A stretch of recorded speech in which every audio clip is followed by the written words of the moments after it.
আমার গো কত কইজার বড়াই আছেন আমার বোন গো। বালুকা থানা TNT রোডে একটা বাসায় 3 জন কিসের ভিকটিম হত্যাকাণ্ডের শিকার হয়েছে এরকম বললে আমরা সমর্থে আসি।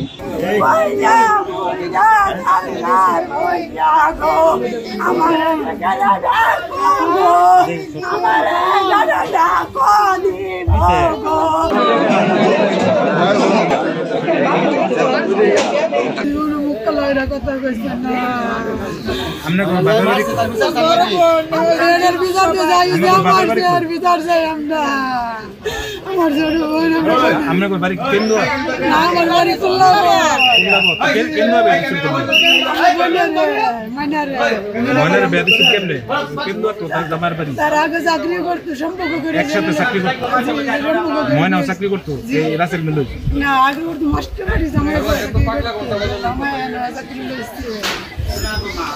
জামাই 8টার সময় গেছে আমার ভাইয়ের লোক রাত্রে 8টার সময়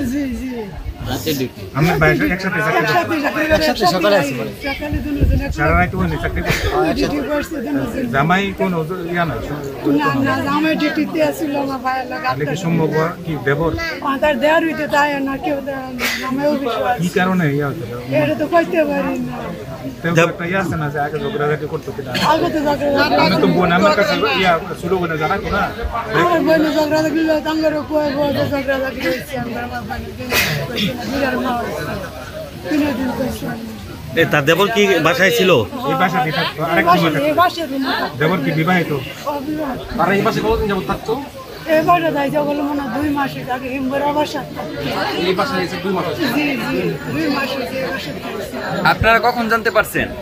আমরা 9টার পরে খবর হয়েছে সকাল 9টার পরে জামাই ডিউটিতে পরে খবর হয়েছে কিভাবে জানছে ডিউটিতে ছিল জামাই ডিউটিতে ছিল কেমনে জানছে জামাই আদের ডিউটিতে আইসা বলে তালা মারে ডাক্তার মনের যে কারণে সাত করছে ঘরে উদ্ধার করলেন তালা ভাঙিয়ে ঘরে ঢুকিয়ে দেয় এই অবস্থা তাদের তার স্বামী ঢুকছে হ্যাঁ স্বামী ঢুকছে তালা সকাল 11টার দিকে সংবাদ পাই যে বালুকা থানা TNT রোডে একটা বাসায় 3 জন কিসের ভিকটিম হত্যাকাণ্ডের শিকার হয়েছে এরকম বললে আমরা সমর্থে আসি।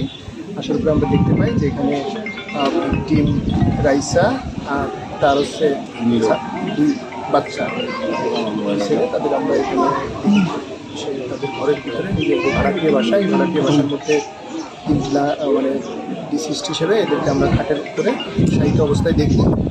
তাদের শরীরে আঘাতের চিহ্ন আছে 3 জনেরই। আমরা ধারণা করছি যে এটি একটি হত্যাকাণ্ড।